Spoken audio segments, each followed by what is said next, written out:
इस कहानी के सभी पात्र और घटनाएं काल्पनिक हैं, जिसका किसी भी व्यक्ति या घटना से कोई संबंध नहीं है। यदि किसी घटना के साथ इसकी समानता होती है, तो इसे मात्र एक संयोग कहा जाएगा।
दिग दिगंत और अनंत तक गूंजायमान है।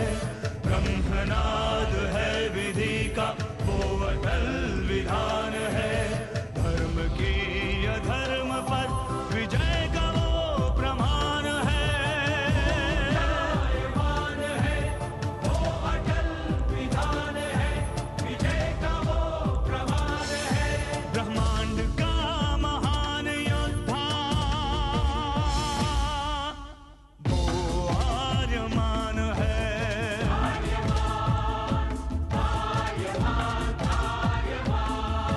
ब्रह्मांड का महान योद्धा वो आर्यमान है। आर्यमान है।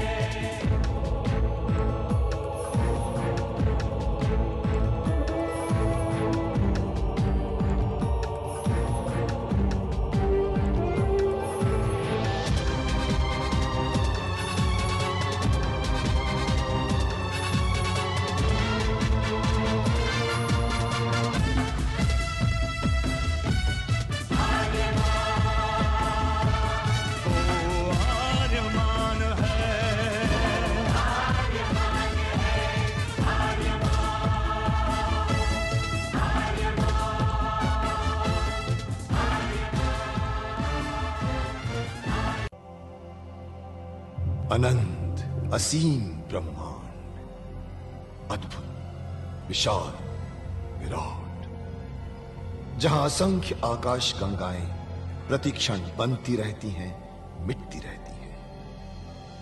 हर आकाश गंगा में होते हैं अनगिनत तारे, अनेकों सूरज, और सूरज के साथ होता है अपना सौर मंडल, जिसमें रहते हैं अनेकों ग्रह।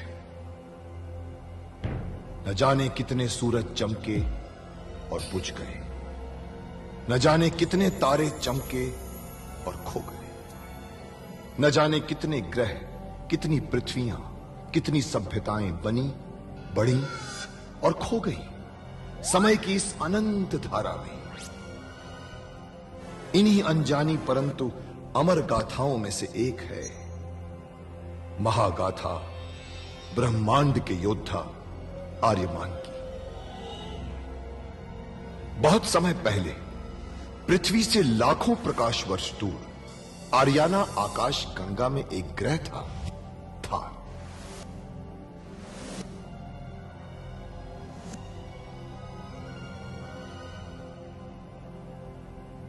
थार एक रेगिस्तान था, पानी की बूंद नहीं थी, फिर भी पूरे ब्रह्मांड के लिए मूल्यवान था थार, क्योंकि थार में थी ऐसी खाने जहां से दुर्लभ जीवनदायी पदार्थ निकलता था, जिसे थारस कहते थे। यह किसी भी ग्रह की जहरीली से जहरीली हवा को भी रासायनिक प्रक्रिया से प्राणवायु बना देता था, जीने के लायक बना देता था। कहावत थी, थारस जिसके वश में, पूरी आकाश गंगा उसके वश में। आर्याना आकाश गंगा की संरक्षक संस्था ओमियान के नियमों के अनुसार थारस को कोई भी व्यक्ति अपने वश में नहीं कर सकता था। यहां तक कि थार ग्रह का राजा जारांत भी नहीं। राजा होते हुए भी जारांत अपना राज्य गणतंत्र प्रणाली से चलाता था। खानों से निकलने वाले थारस का 25% भाग ही थार ग्रह के हिस्से में आता था। बाकी का हिस्सा ओसेक अंतरिक्ष संगठन में चला जाता था। ओसेक आरियाना आकाश गंगा के व्यापारियों का संगठन था और जिसका संचालन अंतरिक्ष में बनाए गए एक कृत्रिम ग्रह ओसेक से होता था। मगर ओसेक संगठन में कई व्यापारी ऐसे भी थे जो अति महत्वाकांक्षी थे, जो पूरे ब्रह्मांड में अपना आधिपत्य स्थापित करना चाहते थे। परंतु जब तक ओमियान था तब तक कोई कुछ नहीं कर सकता था। ओमियान अंतरिक्ष के लोगों की संरक्षक संस्था थी जो अंतरिक्ष के निवासियों के हितों का पूरा ध्यान रखती थी और अपनी शांति सेना के द्वारा संपूर्ण ब्रह्मांड में शांति और व्यवस्था बनाए रखती थी। इसी ओमियान संस्था का अध्यक्ष था महान होशिंग। होशिंग जिस ग्रह पर रहता था उस ग्रह का नाम था कुरुक्षेत्र, जहां आज छिड़ी हुई है एक महाजंग।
हमें यहाँ कब तक रहना पड़ेगा? हम महारानी नासा से मिलने आए हैं। आप सभी महारानी नासा के अतिथि हैं। उनसे आप तभी मिल पाएंगे जब वो चाहेंगी। ये हमारा अपमान है, ये ओमियान का अपमान है। मेरा निवेदन है कि आप महारानी नासा के आदेश की प्रतीक्षा करें।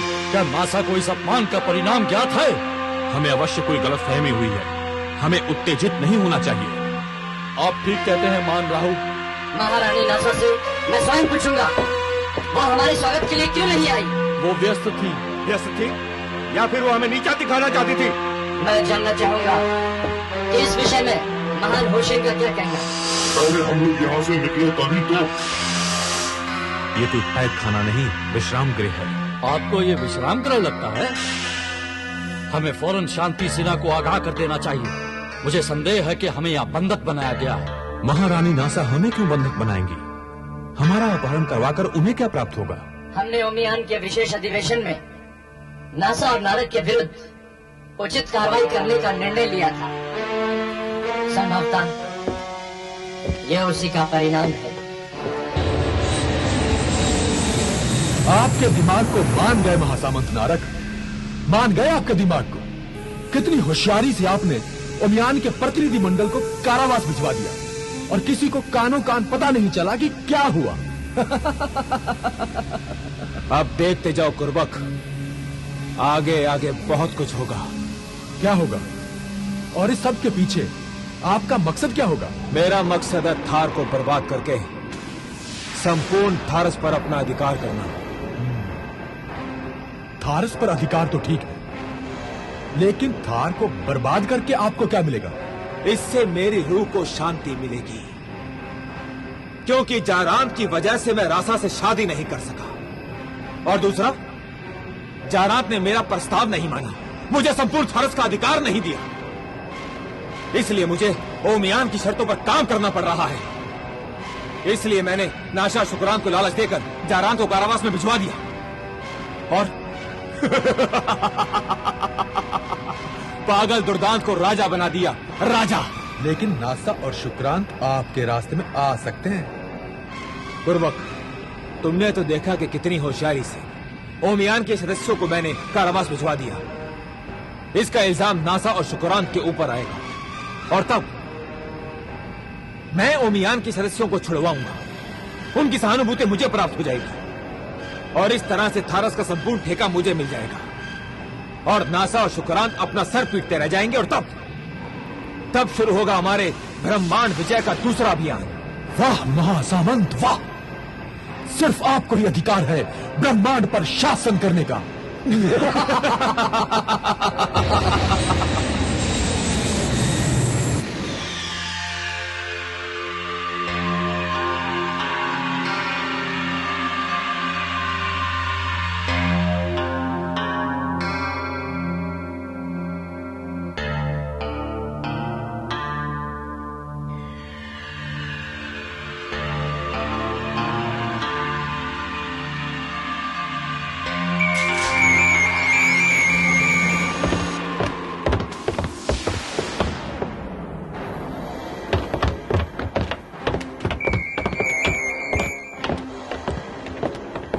आश्चर्य है, महान ओमियान के सम्मानीय प्रतिनिधि मंडल के साथ ऐसा व्यवहार, ऐसा अपमान धिक्कार है।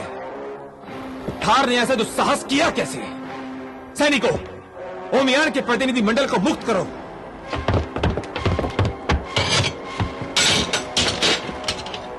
ओमियान आपका अत्यंत आभारी है महासामंत नारक, क्योंकि यहाँ आपने समय पर आकर हमें मुक्ति दिलाई। ओमियान ने सदैव ही मुझे गलत समझा है महान राहु। मैंने तो सदैव भी ओमियान का समर्थन किया है, परंतु ओमियान ने मुझे संदेह की दृष्टि से देखता रहा। ये तो स्पष्ट हो गया कि महासामंत नारक ओमियान के कितने शुभचिंतक हैं। यद्यपि ये भी कुछ कम आश्चर्य की बात नहीं कि महासामंत नारक को ये कैसे पता चला कि ओमियान का प्रतिनिधि मंडल यहाँ आने वाला है और उसका अपहरण किया जा सकता है। ओमियान अभी भी मुझ पर संदेह कर रहा है। ये मेरा दुर्भाग्य है महान राहु। ये महासामंत नारक के साथ अन्याय है कि हम उनकी सहायता के बदले उन पे ही संदेह कर रहे हैं। महान राहु, आप ठीक कह रहे हो। हमें सर्वसम्मति से महासामंत नारक का धन्यवाद करना चाहिए। इसकी कोई आवश्यकता नहीं है। मुझे इस बात की पर्याप्त प्रसन्नता है कि आप सब सुरक्षित हैं। मुझे इस बात की आशा नहीं थी कि थार इस सीमा तक भी पहुंच सकता है, परंतु थार अब जनतंत्र नहीं रहा। वो एक सैनिक यथार्थवादी राज्य हो गया है और यही पर्याप्त चिंता की बात थी। परंतु ओमियान के प्रतिनिधि मंडल का अपहरण, हम तो थार को इसी विषय पर चेतावनी देने गए थे। असल बात तो ये है कि हम थार के साथ तुम्हें भी चेतावनी देने आने वाले थे। चेतावनी? और मुझे? महान राहु, मैंने तो कोई अन्यायपूर्ण कार्य भी नहीं किया है। मैं तो एक छोटा सा व्यवसायी हूं और कहीं का सम्राट भी नहीं हूं। महान राहु, मैं तो ओमियान को यह सलाह देने आया था कि थार की राजनीतिक अस्थिरता को देखते हुए थारस की खानों का स्वामित्व उसके अधिकार से लेकर किसी ऐसी संस्था के सुपुर्द कर देना चाहिए जो प्रबंध कुशल हो। आपका संकेत किस तरफ है महासामंत नारक?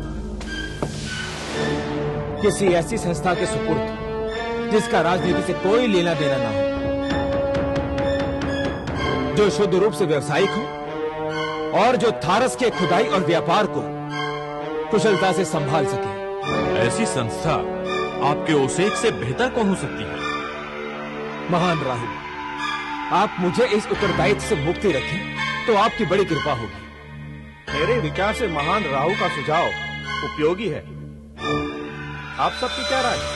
ये तो निश्चित है कि थार के खानों का भविष्य थार के हाथों में सुरक्षित नहीं। यह अधिकार किसी न किसी को तो सौंपना ही होगा, तो उसे का क्यों नहीं? मेरा सुझाव ये है कि थार के खानों का प्रबंध महासामंत नारद के ओसेक के सुपुर्द कर दिया जाए।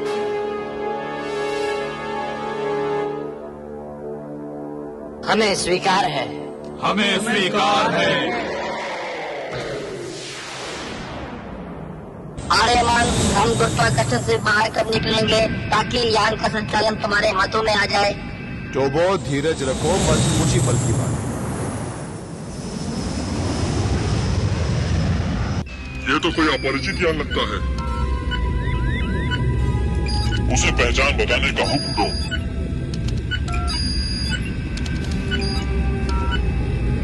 अपनी पहचान दो। अरे मान सोचते क्या हो? अपनी पहचान दो, ज्ञान ध्वस्त कर दिया जाएगा। अपनी पहचान दो। इन्होंने हमारे ध्वनि उपकरणों के साथ संपर्क स्थापित कर दिया है। अब क्या करें? जवाब तो देना ही होगा। तुम्हें चेतावनी दी जाती है, अपनी पहचान दो वरना ज्ञान ध्वस्त कर दिया जाएगा।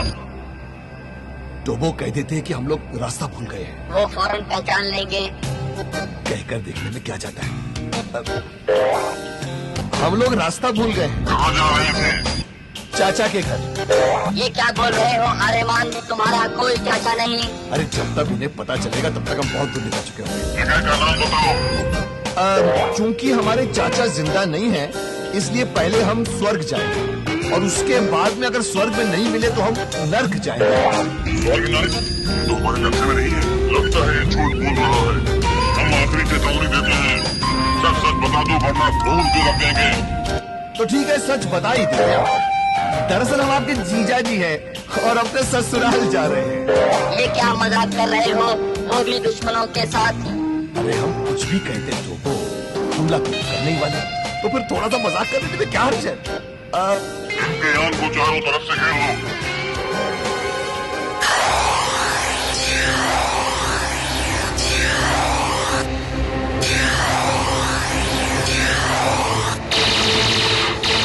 देखा, हंस गए ना? मजाक का नतीजा देख लिया ना? अजीब सैनिक है, मजाक भी नहीं समझते। अभी चलो तो मजाक।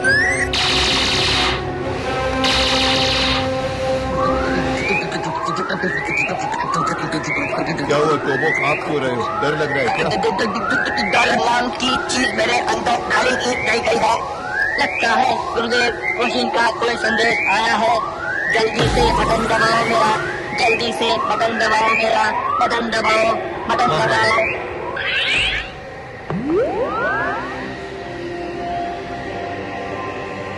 प्रणाम गुरुदेव, क्या आज्ञा? आर्यमान, शत्रुओं से घिरे हुए हो, सामना करके समय नष्ट करना व्यर्थ है। नियंत्रित करो अपना यान और प्रकाश गति से भी तीव्र निकल जाओ, नहीं पकड़ पाएंगे तुम्हें शत्रुओं को यान। जो आज्ञा गुरुदेव। सत्य का कवच तेरे साथ।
ओमियान के प्रतिनिधि मंडल का थार में स्वागत है। महारानी नासा, आश्चर्य तो अवश्य हुआ होगा हमें जीवित देखकर। हमें आश्चर्य तो अवश्य हुआ था जब आप सबका स्वागत करने आपके अंतरिक्ष यान तक पहुंचे थे और आप सबको अनुपस्थित पाया। हम आपके सैनिकों की कैद में थे महारानी नासा। यह असंभव है, हमारे सैनिक ऐसा कर ही नहीं सकते। और यदि किसी ने ऐसा किया तो उसे अवश्य दंड मिलेगा। ये लोग कौन है और इतने क्रोध में क्यों है? ये ओमियान का प्रतिनिधि मंडल है सम्राट दुर्दान। ये ओमियान क्या है? थार के नए सम्राट को यह भी ज्ञात नहीं है कि ओमियान क्या है, हम कौन हैं, हमारा स्वागत करने की आवश्यकता क्या होगी? दुर्दान नया है महान राहु। दुर्दान उदंड है। महारानी नासा, थार की वर्तमान राजनीतिक स्थिरता को देखते हुए ओमियान ने निर्णय लिया है कि थार की खानों का प्रबंध एक कुशल गैर राजनीतिक संस्था को सौंप दी जाए। यह न्याय है। हमें अपना पक्ष प्रस्तुत करने का अवसर मिलना चाहिए। थार में जनतंत्र समाप्त करके सैनिक शासन लागू करने से पहले आप लोगों ने ये नहीं समझा कि ये ओमियान के संविधान की अवहेलना है? थार में कौन सी राजनीतिक व्यवस्था चलनी चाहिए, इसका निर्णय करने के लिए थार स्वतंत्र है। स्वतंत्र है मगर निरंकुश नहीं।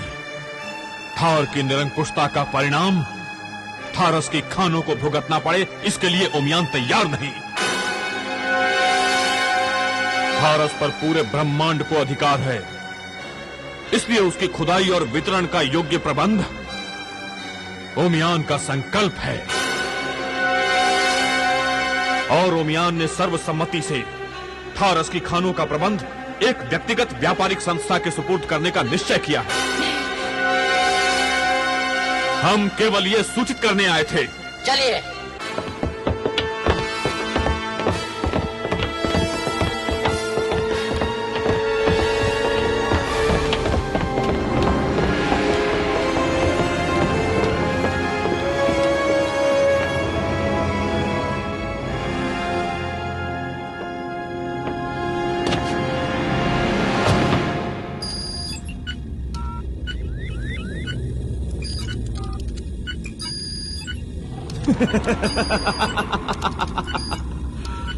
एक प्रहार से दो शिकार।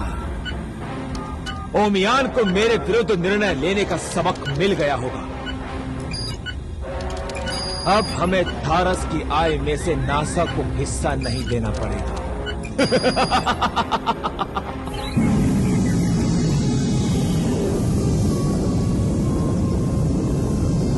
महासामंत नारक, ओमियान ने थारस की खानों का ठेका किसी व्यापारिक संस्था को देने का निर्णय ले लिया है। महारानी नासा, ये तो अन्याय है। यही तो हमने कहा। ये तो एक तरफा निर्णय है। थार को अपना पक्ष प्रस्तुत करने का अवसर मिलना चाहिए था। महारानी ने बहुत विनती भी की, फिर भी उन्होंने निर्णय ले लिया। हाँ। यदि ओमियान ने मेरे साथ ऐसा किया होता तो मैं ये कभी सहन नहीं करता। मैं उनके निर्णय को कभी स्वीकार नहीं करता। मैं ओमियान के पूरे प्रतिनिधि मंडल को या तो हमेशा के लिए कैद कर देता या खत्म कर देता। महासामंत नारक, वो तो हम पर आरोप लगा रहे थे कि हमने उन्हें कैद में रखा। तो उन्हें मुक्त किसने किया? ये उन्होंने नहीं बताया महासामंत नारक। केवल इतना कहा कि थारस की खानों का प्रबंध वो किसी व्यापारिक संस्था को ही देंगे। संभव है कि वो इस बारे में आपसे बात करें। यदि वे मुझसे पूछेंगे तो मैं अस्वीकार कर दूंगा। आप दोनों मेरे मित्र हैं और मैं आपके विरुद्ध ऐसा कोई कदम नहीं उठाऊंगा जिससे हमारी दोस्ती को कोई चोट पहुंचे। नहीं महासामंत नारक, बजाय इसके कि थारस की खानों का प्रबंध किसी और के हाथ में जाए, उचित होगा कि वो आपके हाथ में रहे। नहीं महारानी नासा, ये उचित नहीं होगा। यदि ऐसा अवसर आए तो आप अस्वीकार न करें, यही प्रार्थना है आपसे। ये तो आप लोगों की उदारता है, परंतु आज ये निश्चित है कि थार का वास्तविक दुश्मन ओमियान है।